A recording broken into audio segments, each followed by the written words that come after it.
காவிரி நதிநீர் திறப்பு, மேகதாது அணை விவகாரம் உள்ளிட்ட பிரச்சினைகளை கர்நாடக முதலமைச்சர் டி.கே. சிவக்குமாருடன் விவாதிக்க முதலமைச்சர் விஜய் ஆகஸ்ட் 3ஆம் தேதி பெங்களூர் செல்கிறார்.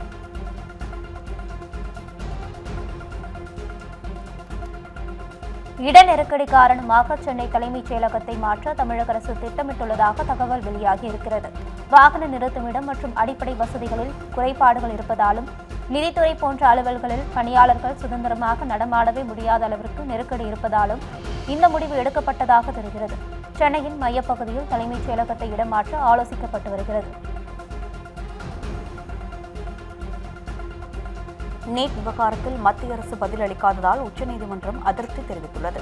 நீட் தேர்வு வினாத்தாள் கசிவு ஏற்பட்ட பிறகு இந்திய மருத்துவ சங்கம் உள்ளிட்ட அமைப்புகள் சார்பில் தாக்கல் செய்யப்பட்ட மனு விசாரணைக்கு வந்தது. அப்போது தற்போது வரை இந்த விவகாரம் தொடர்பாக மத்திய அரசு தரப்பில் பதில் மனு தாக்கல் செய்யப்படவில்லை என்று உச்சநீதிமன்றம் அதிருப்தியை வெளிப்படுத்தியுள்ளது. நாடாளுமன்ற மழைக்கால கூட்டத்தொடரின் 5ஆம் நாளிலும் அலுவல்கள் எதிர்க்கட்சியினர் அமளியால் தடைப்பட்டன. மத்திய கல்வி அமைச்சர் தர்மேந்திர பிரதான் பதவி விலக வலியுறுத்தி எதிர்க்கட்சி எம்பிக்கள் கோஷங்களை எழுப்பினர். அவர்களை சமாதானப்படுத்த ஓம் பிர்லா தொடர்ந்து முயன்றார். ஆயினும் அமளி நீடித்ததால் நாடாளுமன்றம் ஒத்திவைக்கப்பட்டது. 2 நாட்கள் விடுமுறைக்கு பின்னர் இனி மக்களவை திங்கட்கிழமை கூடும். டெல்லியில் உள்ள நாடாளுமன்ற வளாகத்தில் பிரதமர் நரேந்திர மோடி தலைமையில் மத்திய அமைச்சரவைக் கூட்டத்தில் நீட் தேர்வு கசிவு குறித்து விவாதிக்கப்பட்டது. டெல்லியில் நடைபெறும் போராட்டத்தை முடிவுக்கு கொண்டு வருவது குறித்தும் எதிர்க்கட்சிகள் தொடர்ந்து அமளியில் ஈடுபட்டு வருவது குறித்தும் ஆலோசனை நடைபெற்றது.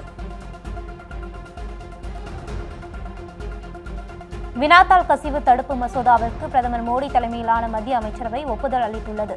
வரும் திங்கட்கிழமை மசோதா நாடாளுமன்றத்தில் தாக்கல் செய்யப்பட்டு நிறைவேற்றப்பட உள்ளது. தர்மேந்திர பிரதான் ராஜினாமா செய்யும் பேச்சுக்கே இடமில்லை என்று பிரதமர் மோடி திட்டவட்டமாக கூறியிருப்பதாக தகவல் வெளியாகியுள்ளது. தர்மேந்திர பிரதான் ராஜினாமா செய்யும் வரை போராட்டம் தொடரும் என்று எதிர்க்கட்சியினரும் கரப்பான் கட்சி மாணவர்களும் கூறி வரும் நிலையில் நீட் விவகாரத்தில் கல்வி அமைச்சருக்கு ஆதரவாக மத்திய அரசு செயல்படும் என்றும் அதிகாரிகள் தெரிவித்துள்ளனர். மத்திய அமைச்சரவையில் 2 முக்கிய முடிவுகள் எடுக்கப்பட்டதாக மத்திய அமைச்சர் அஸ்வினி வைஷ்ணவ் தெரிவித்துள்ளார். வினாத்தாள் கசிவு விவகாரத்தில் தவறிழைக்கும் அதிகாரிகளுக்கு 10 ஆண்டு சிறை தண்டனை, 10 கோடி ரூபாய் அபராதம் வழங்கப்படும் என்று மத்திய அமைச்சர் அஸ்வினி வைஷ்ணவ் அறிவித்துள்ளார். ஆந்திரா, கர்நாடகா இடையே 3வது மற்றும் 4வது ரயில் தடத்தை அமைப்பது உள்ளிட்ட பல்வேறு ரயில்வே திட்டங்களுக்கு பிரதமர் மோடி தலைமையிலான மத்திய அமைச்சரவை ஒப்புதல் அளித்துள்ளது.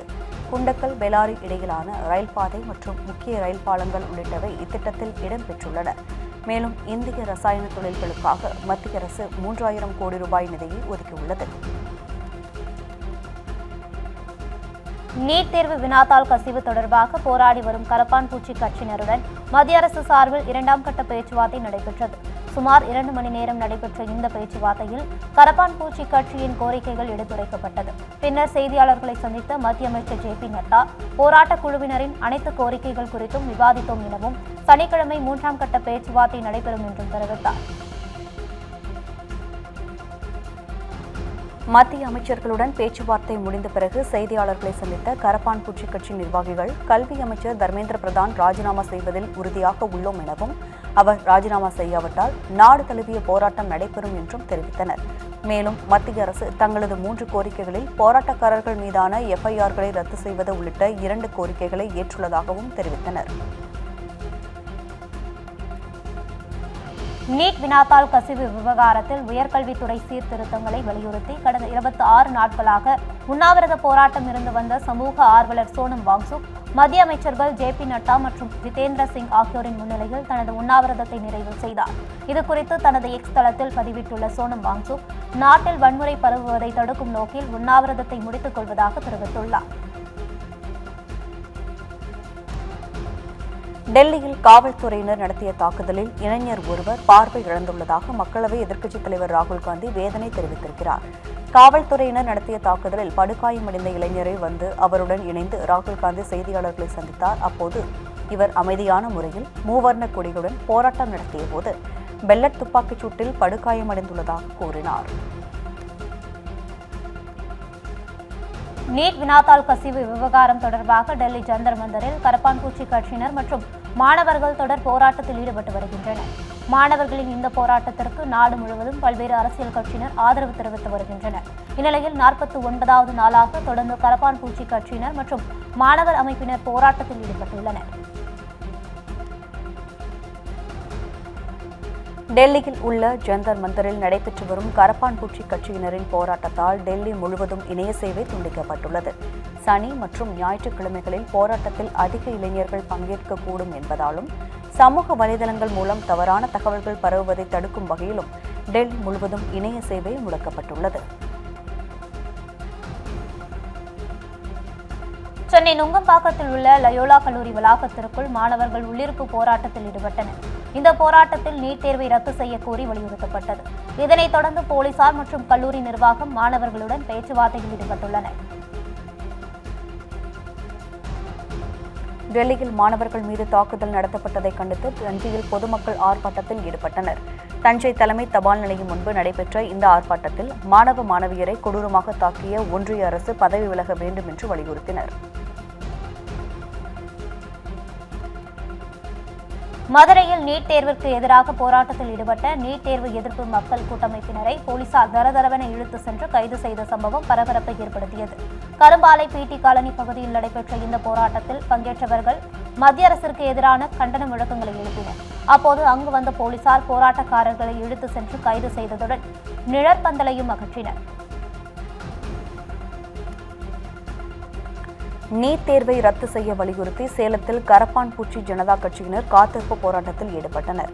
சேலம் டவுன் ரயில் நிலையம் அருகே உள்ள இந்திய கம்யூனிஸ்ட் கட்சி அலுவலகம் அருகே தொடர் காத்திருப்பு போராட்டம் நடத்த திட்டமிட்டிருந்த நிலையில் அதற்கு போலீசார் அனுமதி தரவில்லை. இதனையடுத்து அருகில் இருந்த கட்டிடம் ஒன்றில் ஆர்ப்பாட்டத்தில் ஈடுபட்டனர்.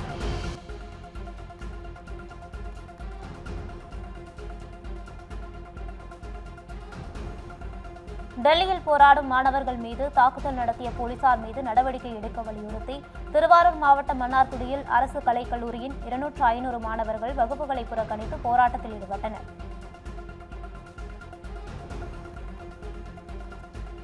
தமிழ்நாட்டில் மட்டுமின்றி இந்தியா முழுவதும் நீட் தேர்வு நடத்தக்கூடாது என விசிக தலைவர் திருமாவளவன் வலியுறுத்தியுள்ளார். விமான நிலையத்தில் செய்தியாளர்களை சந்தித்த அவர் நீட் தேர்வே கூடாது என்பதை அறிமுக நாளில் இருந்து விசிக கூறி வருவதாகவும் தமிழகம் மட்டுமன்றி இந்தியா முழுவதும் நீட் தேர்வு தேவையில்லை என்பதே தங்களின் நிலைப்பாடு என்றும் அவர் தெரிவித்தார். தற்போது வினாத்தாள் கசிந்ததால் கல்வி அமைச்சர் பதவி விலக வேண்டும் என்பதையே முன்வைத்து டெல்லியில் போராட்டம் நடைபெறுவதாகவும் நீட் தேர்விற்கு முழுமையாக விலக்களிக்க வேண்டும் என்பதை வலியுறுத்துமாறு போராட்டத்தில் ஈடுபட்டவர்களிடம் கேட்டுக் கொண்டதாகவும் தெரிவித்தார். கரப்பான்பூச்சி மக்கள் கட்சி இளைஞர்களுக்கு ஆதரவாக நடிகர் மம்முட்டி வெளியிட்டுள்ள பதிவு ஒன்றில் இளைஞர்களே நம் நாட்டின் செல்வம், அவர்களின் குரலுக்கு செவி கொடுத்து பாதுகாக்க வேண்டும் என கூறியுள்ளார். தாவேகா ஆட்சி கவிழ்ப்பு சதி வழக்கில் குற்றஞ்சாட்டப்பட்டு முன்ஜாமீன் பெற்ற பிறகும் தலைமறைவாக இருந்த முன்னாள் திமுக அமைச்சர் செந்தில் பாலாஜி நீதிமன்றத்தில் ஆஜரானார். சென்னை முதன்மை அமர்வு நீதிமன்றத்தில் தனது வழக்கறிஞர் மற்றும் ஆதரவாளர்களுடன் சென்ற செந்தில் பாலாஜி முன்ஜாமீன் தொடர்பான உத்தரவாத ஆவணங்களை சமர்ப்பித்தார். மற்றொரு வழக்கு தொடர்பாக செந்தில் பாலாஜியின் சகோதரர் அசோக் குமாரும் நீதிமன்றத்தில் ஆஜரானார். கனிமவள கொள்ளை தடுப்பில் தமிழக அரசு தீவிர நடவடிக்கை எடுத்து வருவதாக கனிமவளத்துறை அமைச்சர் டி.கே. பிரபு தெரிவித்துள்ளார். சிவகங்கையில் செய்தியாளர்களை சந்தித்த அவர் தமிழகத்தில் மணல் தட்டுப்பாடோ அல்லது விலை உயர்வோ இல்லை என்றும் கூறினார். புதிய கட்சியின் பெயர் கொடியை அண்ணாமலை அடுத்த மாதம் அறிமுகம் செய்ய உள்ளதாக தகவல் வெளியாகியுள்ளது. கடந்த மாதம் பாஜகவில் இருந்து விலகிய அண்ணாமலை தான் ஏற்கனவே நடத்தி வந்த வி த லீடர்ஸ் என்ற அமைப்பை அரசியல் களத்தில் இறக்கினார். உள்ளாட்சி தேர்தலை எதிர்கொள்ளும் வகையில் புதிய கட்சியின் பெயரையும் கொடியையும் அறிவிக்க அண்ணாமலை திட்டமிட்டுள்ளதாக கூறப்படுகிறது. ஆந்திரா, கர்நாடக மாநிலங்களில் பருவமழை தவறியதன் விளைவாக அரிசி விளைச்சல் குறைந்துள்ளது. இதன் காரணமாக தமிழகத்தில் அரிசி விலை தொடர்ந்து அதிகரித்து வருகிறது. கடந்த மாதம் கிலோ 65 ரூபாய்க்கு விற்கப்பட்ட 1 கிலோ பொன்னி அரிசி தற்போது 80 ரூபாய்க்கு விற்கப்படுகிறது. தமிழக அரிசி பெரும்பாலும் பொது விநியோகத்திற்கு சென்று விடுகிறது. குறைந்த அளவே தமிழகத்தில் விற்கப்படுகிறது என்று வியாபாரிகள் தெரிவித்துள்ளனர். சைபர் மோசடியில் ஈடுபட்டு பல்வேறு மாநிலங்களில் பதுங்கியிருந்த 14 பேரை சென்னை சைபர் கிரைம் போலீசார் கைது செய்துள்ளனர். 6 தனிப்படைகள் அமைக்கப்பட்டு மேற்கு வங்காளம், உத்தரப்பிரதேசம், கர்நாடகா, மகாராஷ்டிரா மற்றும் ராஜஸ்தான் மாநிலங்களில் முகாமிட்டு தொடர் நடவடிக்கையில் ஈடுபட்டனர். இதன் மூலம் 14 பேர் கைது செய்யப்பட்டு பல்வேறு டிஜிட்டல் மற்றும் ஆவண ஆதாரங்கள் கைப்பற்றப்பட்டுள்ளன.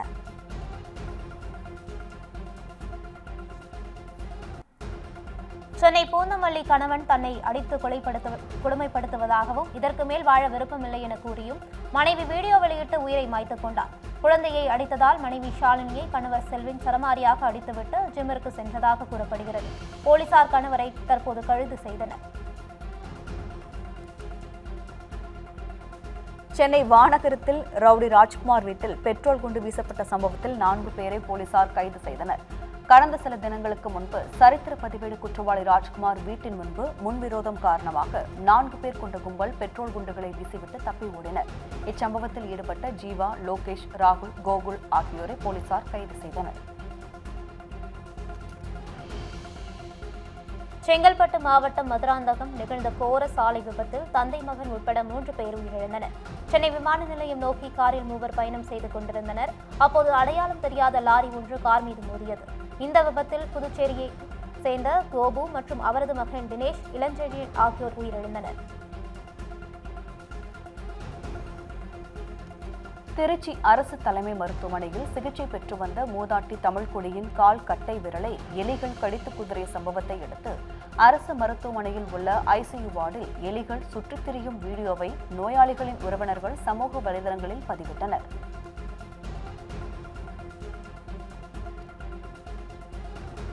சேலம் மாவட்டம் மேச்சேரியில் முழுமையான பயிர்க்கடன் தள்ளுபடி உள்ளிட்ட கோரிக்கைகளை வலியுறுத்தி விவசாயிகள் கவனஈர்ப்பு ஆர்ப்பாட்டத்தில் ஈடுபட்டனர்.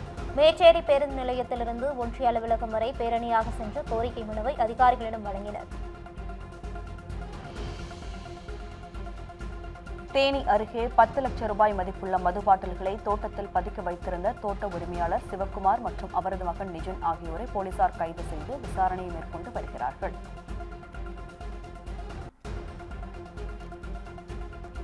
சென்னையில் கொலை வழக்கில் கைதான ஜாகீருக்கு மனநலம் பாதிக்கப்பட்டதை அடுத்து அவர் கீழ்ப்பாக்கம் அரசு மனநல மருத்துவமனையில் அனுமதிக்கப்பட்டார். இவருக்கும் அதே மருத்துவமனையில் சிகிச்சை பெற்று வரும் அரவிந்த் சுவாமி என்பவருக்கும் இடையே தகராறு ஏற்பட்டதில் காயமடைந்த ஜாகீரை மருத்துவமனை ஊழியர்கள் மீட்டு ஸ்டான்லி அரசு மருத்துவமனையில் அனுமதித்தனர். அங்கு அவர் சிகிச்சை பலனின்றி பரிதாபமாக உயிரிழந்தார். தூத்துக்குடியில் போலீஸ் விசாரணைக்கு சென்ற இளைஞர் உயிரிழந்த நிலையில் அவரது உடல் பிரேத பரிசோதனை செய்யப்பட்டு குடும்பத்தினரிடம் ஒப்படைக்கப்பட்டது. அருணாச்சலம் என்பவர் சட்டவிரோதமாக மது பாட்டில்களை விற்பனை செய்ததாக இவரை தனிப்பிரிவு போலீசார் காவல் நிலையத்தில் ஒப்படைத்தனர். சிறையில் அடைக்கப்பட்டிருந்த அருணாச்சலம் உயிரிழந்த நிலையில் அவரது உறவினர்கள் போராட்டத்தில் ஈடுபட்டனர். அருணாச்சலத்தின் உடல் பிரேத பரிசோதனை செய்யப்பட்ட பிறகு அவரது குடும்பத்தினரிடம் ஒப்படைக்கப்பட்டது.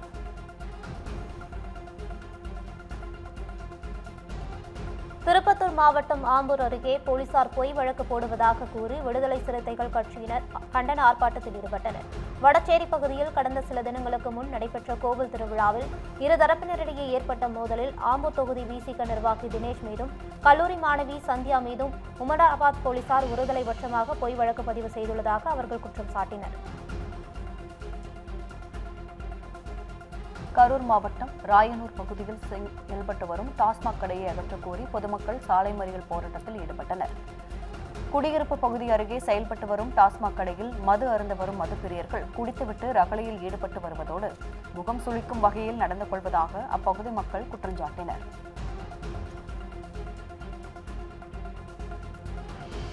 மேற்கு வங்க மாநிலம் நந்தி கிராமத்தில் துப்பாக்கி முனையில் வீடு ஒன்றில் 35 சவரன் நகை மற்றும் பணம் கொள்ளையடிக்கப்பட்ட வழக்கில் முக்கிய குற்றவாளிகளான ஹலீம் கான் மற்றும் அவரது மனைவி ஆகியோர் சென்னை மதுரவாயிலில் உறவினர் வீட்டில் பதுங்கியிருப்பது தெரியவந்தது. இதையடுத்து இருவரையும் கைது செய்த போலீசார் நீதிமன்றத்தில் ஆஜர்படுத்திய பின்னர் மேற்கு வங்கம் அழைத்து சென்றனர். சென்னையில் 265 சவரன் தங்க நகைகளை மோசடி செய்து தலைமறைவாக இருந்த நகைப்பட்டறை மேலாளர் மேற்கு வங்கத்தில் பிடிபட்டார். மேற்கு வங்கத்தில் பதுங்கியிருந்த மேனேஜர் புட்டாதேவ் புனியாவை போலீசார் கைது செய்து சென்னை அழைத்து வந்தனர்.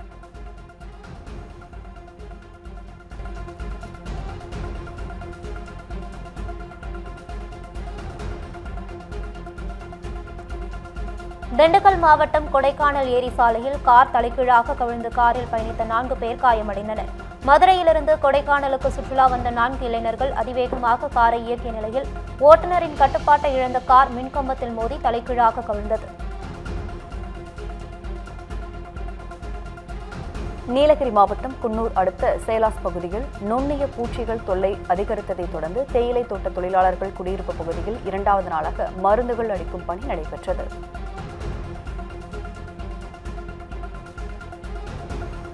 தமிழக அரசின் நில நிர்வாக ஆணையராக மூத்த IAS அதிகாரி ராஜேஷ் லக்கானி நியமிக்கப்பட்டுள்ளார். இவர் கடந்த பிப்ரவரியில் தமிழக அரசு பணியிலிருந்து மத்திய அரசு பணிக்கு மாற்றப்பட்டார். தற்போது அவர் மீண்டும் தமிழக அரசு பணிக்கு மாற்றப்பட்டுள்ளார். நில நிர்வாக ஆணையராக ராஜேஷ் லக்கானியை நியமனம் செய்து தமிழக அரசு அறிவித்துள்ளது. ராமநாதபுரம் மாவட்டம் வேப்பங்குளம் கிராமத்தில் உள்ள அரியநாச்சி அம்மன் கோவில் ஆடித்திருவிழாவை முன்னிட்டு குதிரை வண்டி பந்தயம் நடைபெற்றது. இதில் கோவை, திருச்சி, திண்டுக்கல் மாவட்டங்களில் இருந்து குதிரை வண்டிகள் கலந்து கொண்டன. குதிரை வண்டிகள் போட்டி போட்டுக் கொண்டு ஒன்றை ஒன்று முந்திச் சென்ற காட்சிகள் பார்வையாளர்களை பரவசப்படுத்தியது. நீலகிரி மாவட்டம் கோத்தகிரி அருகே குடியிருப்பு பகுதியில் சாலையில் அமர்ந்திருந்த கரடியால் மக்கள் அச்சமடைந்துள்ளனர். கோத்தகிரி நகர பகுதியில் அமைந்துள்ள மாதா கோவில் சாலையில் உள்ள குடியிருப்பு பகுதியில் கரடி ஒன்று இரவு நீண்ட நேரமாக சாலையில் உலா வந்தது. சற்று நேரம் சாலையில் அமர்ந்து இருந்த கரடி பின்னர் அருகே உள்ள தேயிலை தோட்டத்திற்குள் சென்றது. ஈரோடு மாவட்டம் சத்தியமங்கலம் புலிகள் காப்பக வனப்பகுதியில் இருந்து வெளியேறிய காட்டு யானை சுரேஷ் என்பவருக்கு சொந்தமான விவசாய தோட்டத்திற்குள் நுழைந்து பயிர்களை சேதப்படுத்தியது. 2 மணி நேர போராட்டத்திற்கு பிறகு யானையை வனத்துறையினர் காட்டுக்குள் விரட்டியடித்தனர். கிருஷ்ணகிரி மாவட்டம் தேன்கனிக்கோட்டை அருகே ஏரியில் தண்ணீர் குடிக்க வந்த நரிகள் கூட்டம் துள்ளி குதித்து விளையாடுவதைக் கண்டு ரசித்த பொதுமக்கள் அதனை வீடியோவாக எடுத்து சென்றனர். வனப்பகுதியிலிருந்து தண்ணீர் குடிப்பதற்காக ஏரிக்கு வந்த நரிகள் கூட்டம் தண்ணீரை குடித்துவிட்டு ஏரி பகுதியில் உற்சாகமாக விளையாடி மகிழ்ந்தது. பிறகு சிறிது நேரத்தில் அங்கு வந்த யானை கூட்டம் தண்ணீரை குடித்துவிட்டு வனப்பகுதிக்குள் சென்றது. காஞ்சிபுரம் மாவட்ட ஆட்சியர் அலுவலகம் அருகே வீட்டிற்குள் நுழைய முயன்ற கொடிய விஷப்பாம்பை வீட்டு வளர்ப்பு நாய்கள் மற்றும் திருநாய்கள் கழித்து குதறிய வீடியோ வெளியாகி வைரலாகி வருகிறது. புதர்களில் இருந்து சாலையில் ஊர்ந்து வந்த கொடிய விஷமுள்ள பாம்பை கண்ட திருநாய்கள் மற்றும் வீட்டு நாய்கள் பாம்பை சுற்றி வளைத்து கடித்துக் கொன்றன. இமாச்சல பிரதேசம் உதய்பூர் சாலையின் கரடு முரடான மலைப்பகுதியில் பாறை உருண்டு டாடா சுமோ வாகனம் மீது விழுந்ததில் 6 மாத குழந்தை உட்பட 13 பேர் உயிரிழந்தனர். போலீசார் உடல்களை மீட்கும் பணியில் ஈடுபட்டனர். ஜம்மு காஷ்மீர் மற்றும் லடாக்கில் சீனா சட்டவிரோத ஆக்கிரமிப்புகளை செய்து வருவதாக மத்திய அரசு குற்றம் சாட்டியுள்ளது. இந்தியா ஒருபோதும் சீனாவின் நிலத்தை ஆக்கிரமிப்பு செய்யவில்லை என்றும் மத்திய வெளியுறவு அமைச்சக செய்தி தொடர்பாளர் ரன்தீர் ஜெய்ஸ்வால் வாராந்திர செய்தியாளர் சந்திப்பில் தெரிவித்தார். குஜராத்தில் 24 மணி நேரத்தில் மிக அதிக கனமழை பெய்யும் என்று இந்திய வானிலை ஆய்வு மையம் எச்சரிக்கை விடுத்துள்ளது. ஓரிடத்திலேயே நிலைநிறுத்தக்கூடிய வளிமண்டல சுழற்சி ஒன்று உருவாகும் என எதிர்பார்க்கப்படுகிறது. இதனால் சௌராஷ்டிரா மற்றும் அகமதாபாத் பகுதிகளில் வெள்ளப்பெருக்கு ஏற்படும் அபாயம் அதிகரித்துள்ளது. சபரிமலை கோவிலில் தங்கம் காணாமல் போன வழக்கு தொடர்பாக திருவிதாங்கூர் தேவசம் போர்டின் முன்னாள் தலைவர் PS பிரசாந்த் கைது செய்யப்பட்டார். கடந்த 2019இல் சபரிமலை கோவில் கருவறை கதவு நிலைகள் மற்றும் துவாரக பாலகர் சிலைகளுக்கு மின்முலாம் பூசுவதற்காக தங்கத்தை கொண்டு சென்றபோது தங்கம் திருடப்பட்டதாக கூறி சிறப்பு புலனாய்வு குழு விசாரணை நடத்தியது. அயோத்தி ராமர் கோவில் காணிக்கை திருட்டு வழக்கில் உச்சநீதிமன்ற உத்தரவின் அடிப்படையில் புதிய சிறப்பு புலனாய்வு குழுவை அமைக்கும் பணியை உத்தரப்பிரதேச அரசு தொடங்கியுள்ளது. இவ்வழக்கில் இதுவரை 8 பேர் கைது செய்யப்பட்டுள்ளனர். இருப்பினும் காணிக்கை திருட்டு வழக்கில் புதிய SIT அமைக்க உச்சநீதிமன்றம் கடந்த திங்கட்கிழமை உத்தரவிட்டது. காமன்வெல்த் விளையாட்டில் இந்தியாவிற்கு முதல் பதக்கத்தை குத்துச்சண்டை வீராங்கனை லவ்லினா உறுதி செய்துள்ளார். 23வது காமன்வெல்த் விளையாட்டுப் போட்டிகள் ஸ்காட்லாந்தில் நேற்று தொடங்கியது.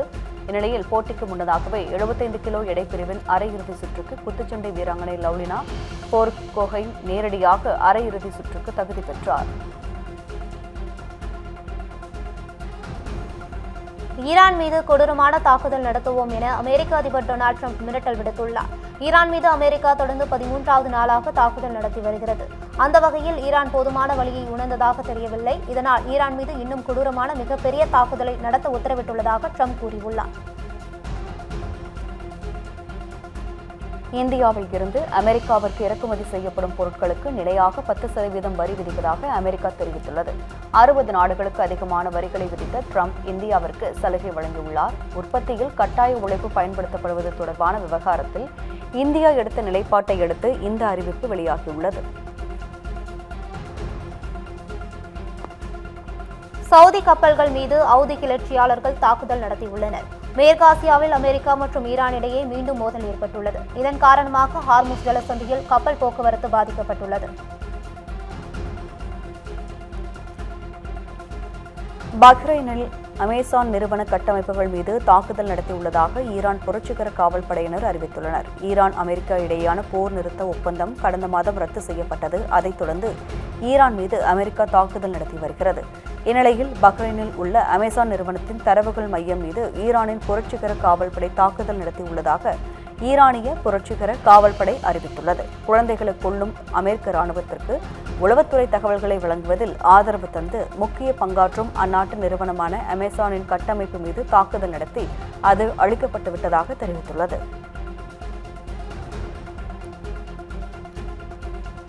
சவுதி அரேபியாவின் பட்டத்து இளவரசர் ஃபஹத் பின் அப்துல்லா பின் அப்துல் அஜீஸ் மர்மமான நிலையில் உயிரிழந்தார். லண்டனில் உள்ள ஒரு சொகுசு ஓட்டலில் இரவு போதைப் பொருள் விருந்து நிகழ்ச்சியை அடுத்து அவர் உயிரற்ற உடல் கண்டுபிடிக்கப்பட்டுள்ளது. 29 வயதான சவுதி இளவரசர் மதுவுடன் போதைப் பொருட்களை கலந்து அருந்து இருக்கலாம் என்றும் அதன் காரணமாக அவருக்கு மாரடைப்பு ஏற்பட்டிருக்கலாம் என்றும் கூறப்படுகிறது. முதலமைச்சர் விஜய் நடித்த ஜனநாயகன் வெளியீட்டை முன்னிட்டு பொன்னேரியில் ரசிகர்கள் பட்டாசு வெடித்து படத்தை வரவேற்றனர். மேலும் திரையரங்கின் நுழைவாயிலில் குகை வடிவில் சிறப்பு அலங்காரம் செய்யப்பட்டு நடிகர் விஜயின் சிறு வயது முதல் தற்போதைய காலம் வரையிலான புகைப்படங்கள் காட்சிப்படுத்தப்பட்டிருந்தன. ஜனநாயகன் படத்தில் மக்கள் திலகம் எம்ஜிஆர் தொடர்பான காட்சிகள் தளபதி விஜய் ரசிகர்களுக்கு புதிய உற்சாகத்தை ஏற்படுத்தியுள்ளன. செயற்கை நுண்ணறிவு மூலம் உருவாக்கப்பட்ட காட்சியில் எம்ஜிஆரின் குரல் வெளியாகியுள்ளது. தங்க தளபதி என்று எம்ஜிஆரின் குரல் விஜயை குறிப்பிடுகிறது. தன் கையில் உள்ள சாட்டையை விஜயிடம் எம்ஜிஆர் கொடுக்கும் காட்சியும் சமூக ஊடகங்களில் வைரலாகி விவாதிக்கப்படுகிறது. படத்தின் தொடக்க காட்சியிலும் விஜய் எம்ஜிஆர் நான் ஆணையிட்டால் பாடலை பாடுவது குறிப்பிடத்தக்கது.